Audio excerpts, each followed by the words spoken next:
کہکا لگانے کو دل کرتا ہے کہ یہ وہی اسلام آباد ہائی کورٹ ہے جہاں سے تنی منٹی ریلیف دیا گیا نواز شریف صاحب کو راتوں رات، اور اب یہ پیغام پہنچایا جا رہا ہے کہ نہیں جناب یہ تو ایک فکسیشن کی پالیسی ہے۔ اور پھر کہا گیا کہ اس نظام کے تحت پرانے مقدمات، بالخصوص ایسے کیسز کو ترجیح دی جاتی ہے جو سزائے موت یا عمر قید سے جڑے ہوں، اور نتیجتاً عمران خان صاحب کی اپیل سے کہیں پہلے دائر کی گئی اپیلیں، فوجداری اپیلیں سماعت کی منتظر ہیں، جس کے باعث سے معمول کے عدالتی طریقہ کار کے تحت یہ امکان کم دکھائی دیتا ہے کہ عمران خان صاحب کی اپیل جلد سماعت کے لیے مقرر ہو۔ یہ پیغام باقاعدہ طور پر تحریری طور پر عمران خان صاحب تک پہنچایا گیا۔ اس کے مقاصد کیا ہیں آگے چل کر آپ کو بتاتے ہیں۔ کہا گیا کہ ماسوائے اس کے کہ عدالت خود ان کی اپیل ترجیحی بنیادوں پر سماعت کے لیے منظور کر لے، یعنی ایک امید کی کرن یا ایک راستہ بھی دکھایا گیا کہ ایسی کون سی صورتحال ہو سکتی ہے جب عدالت خود ان کی یہ اپیل ترجیحی بنیادوں پر سماعت کے لیے منظور کر سکتی ہے۔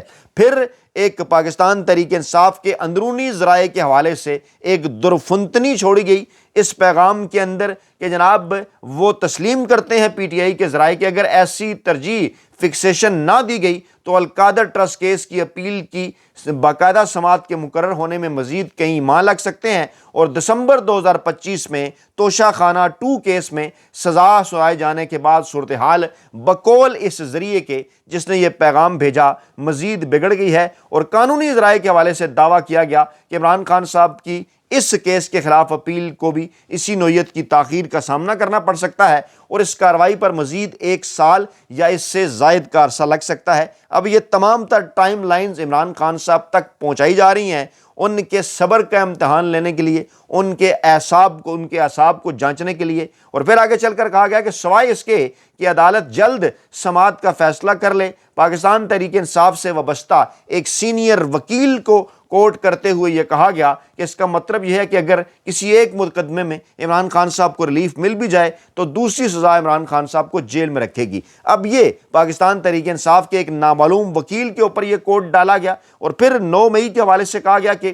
کئی مقدمات زیر التواء ہیں، اور پاکستان تحریک انصاف کے اپنے قانونی ماہرین یہ بات تسلیم کرتے ہیں کہ استغاثہ کے پاس اب بھی اتنی گنجائش موجود ہے کہ وہ مقدمات کو طول دے سکے، جس کے باعث کسی ایک کیس میں ضمانت یا بریت کے باوجود رہائی ممکن نہیں ہو سکے گی۔ اب یہ ایک پورا ماحول کریٹ کیا گیا اس پیغام کو آگے پہنچانے میں عمران خان صاحب کو تحریری طور پر، تاکہ بدلے میں وہ عمران خان صاحب سے کیا حاصل کر سکیں آگے آپ کو بتاتے ہیں۔ کہتے ہیں جناب پاکستان تحریک انصاف کے اندر موجود جو سنجیدہ قیادت ہے بقول ان صاحب کی زبانی، وہ کہتے ہیں اسے بڑی گہری تشویش ہے کہ عمران خان کے لیے قانونی راستہ بڑی تیزی کے ساتھ تنگ ہو رہا ہے، اور ان رہنماؤں کے مطابق پارٹی کے اندر جو موجود سخت گیر عناصر ہیں ان کی جانب سے مسلسل محاذ رائے کی پالیسی نے سیاسی یا عدالتی ریلیف کے امکانات کو مزید محدود کر دیا ہے۔ اب ذرا یہاں رکیں، اس پیغام کا مقصد کیا ہے کہ پاکستان تحریک انصاف کے حوالے سے پاکستانی عوام کے اندر ایک کنفیوژن پھیلائی جائے، اور کہا جائے جناب اس کے اندر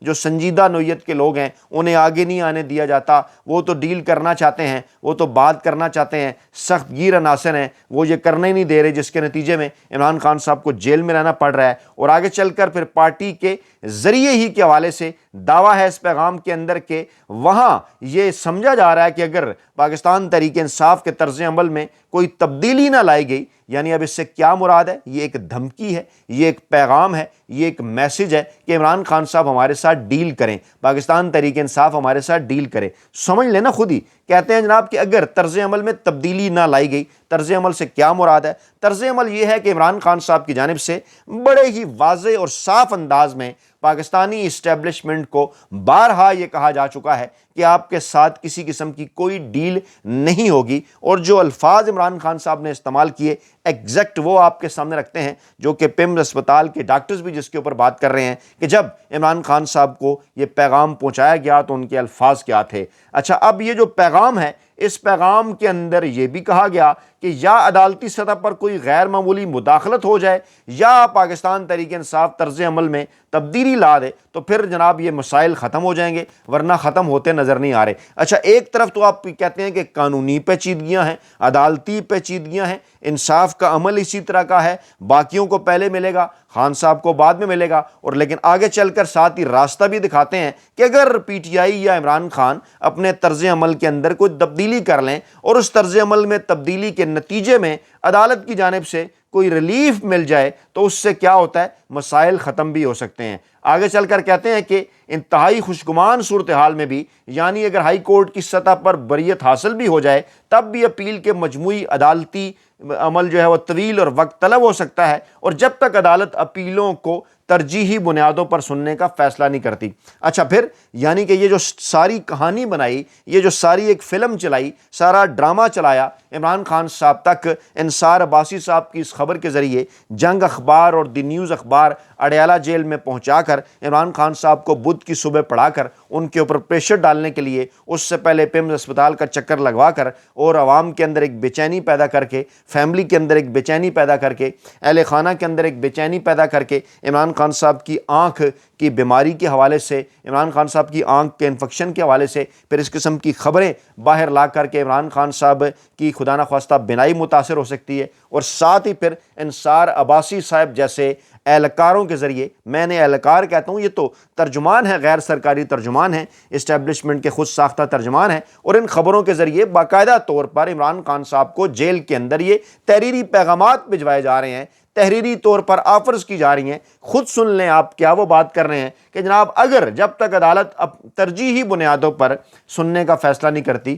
ایک طرف آپ کہتے ہیں کہ ترجیحی بنیادوں پر نہیں سن سکتی، قانون کچھ اور کہتا ہے، تو ترجیحی بنیادوں پر وہ فیصلہ کیوں کرے گی؟ آگے چل کر بتا رہے ہیں کہ جب تک کوئی سیاسی مفاہمت سامنے نہیں آ جاتی، یعنی عمران خان صاحب اور پاکستان تحریک انصاف اگر مزاحمت کا راستہ چھوڑ کر مفاہمت کا راستہ اختیار کریں تو کوئی غیر متوقع پیش رفت سامنے آ سکتی ہے۔ اگر نہیں کریں گے سیاسی مفاہمت تو کوئی غیر متوقع پیش رفت نہیں ہوگی۔ اور پھر آگے چل کر کہتے ہیں کہ موجودہ قانونی ٹائم لائن یہی ظاہر کرتی ہے کہ عمران خان کی قید کا سلسلہ طویل عرصے تک جاری رہنے کا امکان ہے، یعنی اب عدالت بھی بن گئے ہیں انصار عباسی صاحب، اب انصار عباسی صاحب حکومت بھی بن گئے ہیں، اب انصار عباسی صاحب اسٹیبلشمنٹ بھی بن گئے ہیں، اور بڑی ڈٹائی کے ساتھ نہ صرف دھمکیاں لگا رہے ہیں، بڑی ڈٹائی کے ساتھ نہ صرف سفید جھوٹ بول رہے ہیں، بڑی ہی ڈٹائی کے ساتھ عمران خان صاحب کو ڈیل کے لیے، مفاہمت پر راضی کرنے کے لیے پیغامات پر پیغامات بھجوائے جا رہے ہیں، اور خاص طور پر اس خبر کے ذریعے جو کہ بدھ کی صبح عمران خان صاحب تک پہنچائی جاتی ہے، جس سے صرف 48 سے 72 گھنٹے پہلے عمران خان صاحب کو پیمز اسپتال کے اندر لایا جاتا ہے ہفتے اور اتوار کی درمیانی شب، اور وہاں پر بھی ان پر ڈاکٹرز کے ذریعے پریشر بڑھانے کی کوشش کی جاتی ہے، پیغامات بھجوائے جاتے ہیں۔ ڈاکٹرز چاہے ہنسی مذاق میں ہی صحیح عمران خان صاحب سے پوچھتے ہیں کہ عمران خان صاحب آپ ڈیل کیوں نہیں کر لیتے، آپ ڈیل کر لیں تو سارے مسائل آپ کے حل ہو جائیں گے، پاکستان کے اندر بھی امن اور سکون ہو جائے گا، اس قسم کے الفاظ استعمال کرتے ہیں۔ اور عمران خان صاحب آگے سے ایک بار پھر انہیں یہ کہتے ہیں، جس کی اڈیالہ جیل کے ساتھ ساتھ جو ہے وہ پیمز اسپتال کے ذرائع بھی جس کی تصدیق کر رہے ہیں، وہ الفاظ عمران خان صاحب کے کیا ہوتے ہیں کہ 70 کی دہائی میں ان کا سامنا ذوالفقار علی بھٹو سے ہوا، 80 کی دہائی کے اندر ان کا سامنا پیپلز پارٹی کی بے نظیر بھٹو صاحبہ سے ہوا، 90 کی دہائی میں ان کا سامنا نواز شریف صاحب سے ہوا۔ میں ان کو بتا دینا چاہتا ہوں کہ میں نہ بھٹو ہوں، میں نہ شریف ہوں، میں خان ہوں، پاکستانی عوام کا کپتان، اور اس مرتبہ نتائج یقینی طور پر مختلف ہوں گے۔ میں آپ کے ساتھ کسی قسم کی ڈیل کے لیے تیار نہیں ہوں۔ اور پھر ان تمام تر وجوہات کا بھی پاکستانی اسٹیبلشمنٹ کو اندازہ ہے کہ کون سی ایسی وجوہات تھیں کہ جس کے باعث پیپلز پارٹی ہمیشہ اسٹیبلشمنٹ کے ساتھ ڈیل کرنے پر مجبور ہو گئی، کون سی ایسی وجوہات تھیں کہ جن کی وجہ سے ہمیشہ سے پیپلز پارٹی اور نون لیگ اور میاں نواز شریف اور بے نظیر بھٹو صاحبہ ڈیل کرنے کے لیے تیار ہوتے رہے۔ اس کی کچھ وجوہات ہیں۔ اس وقت بھی جو موجودہ پیپلز پارٹی ہے، اس وقت بھی جو موجودہ نواز لیگ ہے، ان کے ساتھ کیا مسائل ہیں، چاہے وہ نواز شریف صاحب ہوں، چاہے وہ آصف زرداری صاحب ہوں، ان کے لیے جو ہے وہ کیا مسائل ہیں، سب کو اس بات کا اندازہ ہے۔ ان کے لیے آل کا مسئلہ ہے، ان کے لیے مال کا مسئلہ ہے، ان کے لیے کھال کا مسئلہ ہے۔ جی ہاں، انہوں نے اپنی آل کو سیاست کے اندر لانا ہے، آل کو بچانا ہے، انہوں نے اپنے مال کو بچانا ہے جو یہ سیاست کر کے انہوں نے بنایا، اور پھر انہوں نے اپنی اس کھال کو بچانا ہے جس کھال کے اوپر کرپشن کے بے شمار کیسز ہیں۔ اور یہ تینوں چیزیں، آل، مال اور کھال بچانے کے لیے ڈیفینیٹلی وہ اس وقت پاکستان کی طاقتور اسٹیبلشمنٹ کی گود میں بیٹھے ہوئے ہیں، اور تمام کے تمام اقدامات بڑی بخوبی سر انجام دے رہے ہیں، وہ تمام خواہشات جو کہ پاکستان کے طاقتور حلقے چاہتے ہیں۔ اور عمران خان صاحب کے حوالے سے سب کو اچھی طرح سے اس بات کا اندازہ ہے کہ عمران خان صاحب کے اس قسم کے مسائل نہیں، نہ انہیں کوئی آل بچانی ہے کسی سیاسی مستقبل کے لیے، نہ انہوں نے کوئی مال بنایا جس سے وہ بچائیں، اور نہ ہی انہوں نے کوئی کرپشن کی جس کے نتیجے میں انہیں اپنی کھال بچانی پڑے۔ تو آل مال اور کھال کا معاملہ کیونکہ ان کے ساتھ ہے نہیں، انہوں نے بڑے واضح اور صاف انداز میں، اس لیے عمران خان صاحب نے وہ 3 بڑے جو کہ اس وقت پوری کوشش میں ہیں، میں دوبارہ نام رکھ دیتا ہوں، چاہے وہ آصف زرداری صاحب ہیں، چاہے وہ شہباز شریف صاحب ہیں، چاہے وہ فیلڈ مارشل عاصم منیر صاحب ہیں، ملکی ملاقاتیں ہوں، بیرونی ملاقاتیں ہوں، آنیاں جانیاں ہوں، عالمی لیڈرز سے کہ منت ترلے ہوں، سب کچھ ایک ہی جانب اشارہ کر رہے ہیں، پیغامات در پیغامات کا سلسلہ ہوں کہ عمران خان صاحب کسی نہ کسی طریقے سے ڈیل کرنے کے لیے تیار ہو جائیں۔ لیکن عمران خان صاحب کا ایک ہی پیغام ہے ان کے لیے کہ نہیں جناب، آپ نے گھبرانا نہیں ہے، کیونکہ ڈٹ کے کھڑا ہے کپتان۔ اپنا بہت خیال رکھے گا، دعاؤں میں یاد رکھے گا۔ نئی ویڈیو کے ساتھ جلد حاضر ہوں گے۔ اللہ نے کے بعد۔